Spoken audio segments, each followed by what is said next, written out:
Governo Federal, Governo do Estado do Rio de Janeiro, Secretaria de Estado de Cultura e Economia Criativa do Rio de Janeiro, através da Lei Aldir Blanc, apresentam A Personagem da Luz, por Djalma Amaral. Olá, meu nome é Djalma Amaral, eu sou iluminador cênico, trabalho com luz há 3 décadas em teatro, shows e exposições, e eu venho desenvolvendo um trabalho tratando a luz como uma personagem.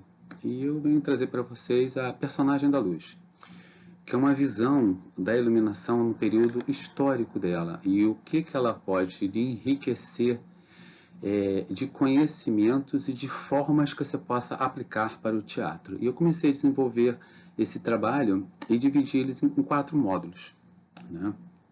E nós vamos trabalhar módulo a módulo.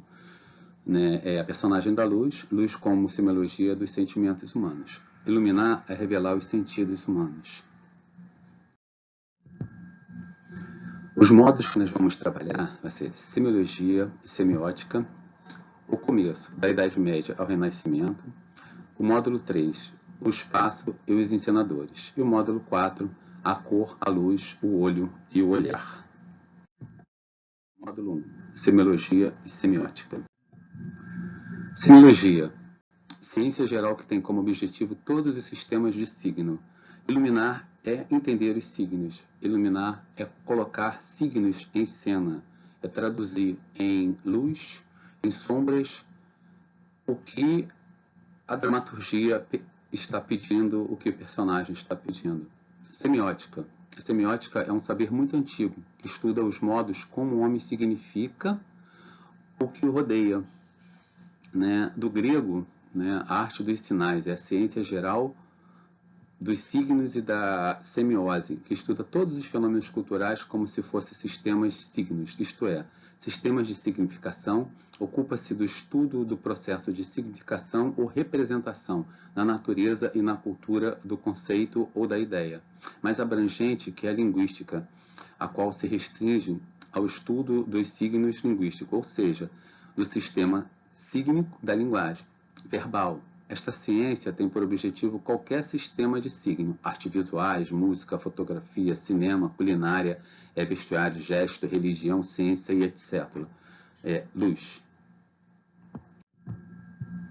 A gente vai descobrir, dentro do processo da personagem da luz, vários pontos que a dinâmica da luz transforma a cena em realidade. O homem tem a capacidade emocional de ouvir a luz dialoga com o espectador, revelando a natureza da representação, e o espaço é relativo à consciência, à percepção do olhar. A luz artificial está presente no nosso tempo, cada tempo tem sua luz. Na Idade Média, a sombra não era permitida porque criava matéria, relações, sentimentos, por isso que nós temos os quadros na Idade Média chapado, sem o claro escuro. Qual espaço a minha sombra ocupa? Isso é importante em pensar. No mundo artificial, a luz faz parte de tudo. A luz é objetiva ou subjetiva? A luz revela as experiências emocionais. Luz e texto, luz e palavra. Gene Rato é um dos cenógrafos e iluminador mais importantes que nós tivemos no nosso teatro brasileiro.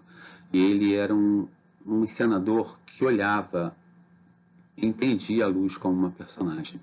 E eu não tinha como não trazer esse texto para vocês, que eu acho que de extrema importância e de muita clareza para entender a função da luz no espetáculo e como todos os elementos do teatro, quanto o figurino, a cenografia, a música, se complementa com esse movimento, essa sutileza em que a luz venha acariciar essa cena, E Gene Rato fala isso muito bem, O espectador tem uma capacidade de intuição que lhe permite ir além da visualidade proposta pelo espetáculo que está sendo apresentado.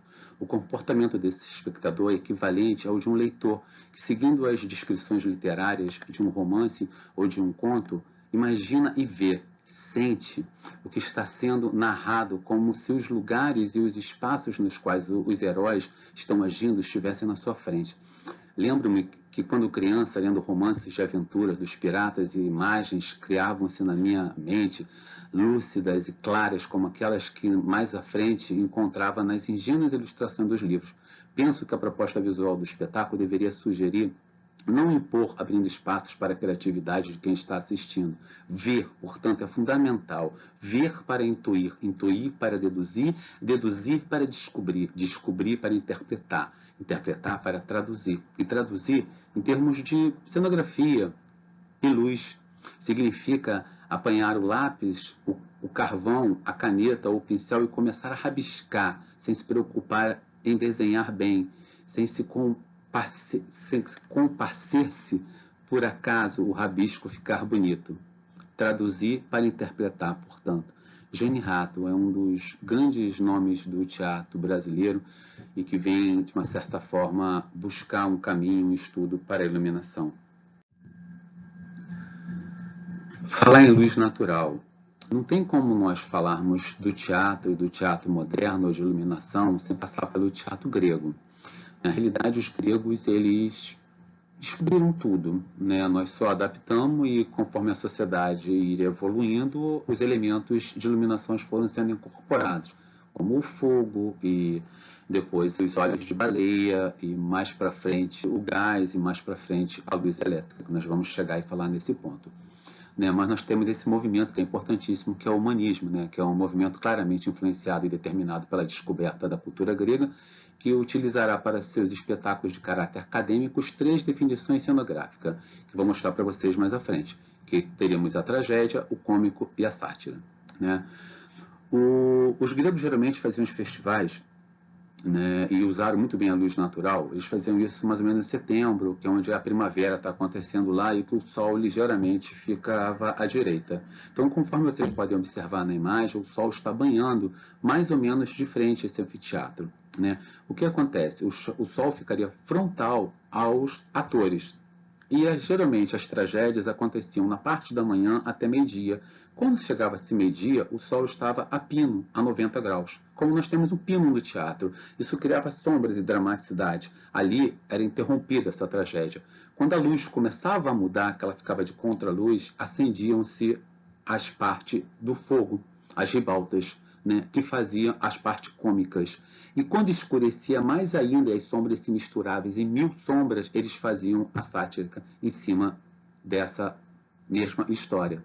Na realidade, eles faziam uma parte cômica e uma parte sática em cima de uma tragédia, em cima de um Édipo, em cima de um clássico da dramaturgia grega. Né? E com o tempo, né, somente com a revolução provocada pela a descoberta da perspectiva do teatro, que o teatro passa para a caixa preta, né, o espetáculo ele parte para outros caminhos. Aí levarão para esse mundo mágico que nós vivemos hoje em dia, né, das quarteladas, do surgimento de cenário vindo, misturando linguagem e várias outras formas, e nós temos encenadores que vêm fazer isso muito já para o final do Renascimento para o teatro moderno. São 3 exemplos de cenografia trágica, uma cena mais sática e uma cena cômica, utilizada pelo teatro grego. A poesia nos revela muita luz. Né? Tem um poema do Mário Quintana que chama-se A Rua dos Cataventos, que tem imagens poéticas fantásticas e imagens de luz. Você consegue perceber e sentir a luz. Né? E o Mário Quintana faz isso muito bem. Né? Ele escreve diante da janela aberta. Minha caneta é a cor das venezianas, verde, e que leves, lindas, filigranas. Desenho o sol na página deserta. Não sei que paisagista doidivanas mistura os tons, acerta, desacerta, sempre em busca de novas descobertas, vai colorindo as horas cotidianas, né? Cada momento da tarde, da hora, te proporciona uma luz, uma temperatura, uma sensação. Jogos da luz dançando na folhagem, do que eu iria escrever até me esqueço. Para que pensar? Também sou da paisagem, vago, solúvel, no ar fico sonhando, e me transmudo, irrito-me, estremeço, mas leves dedos que me vão pintando. É literalmente uma aula de iluminação, assim como uma música do Caetano Veloso, que é Trem das Cores, né? A Sombra da Costa, Cor de Laranja, Capim Rosa Chá. É uma aula de iluminação e de perceber, de semiologia, de semiótica, de sentir dentro de você, de traduzir para quem está vendo a sua maneira de sentir.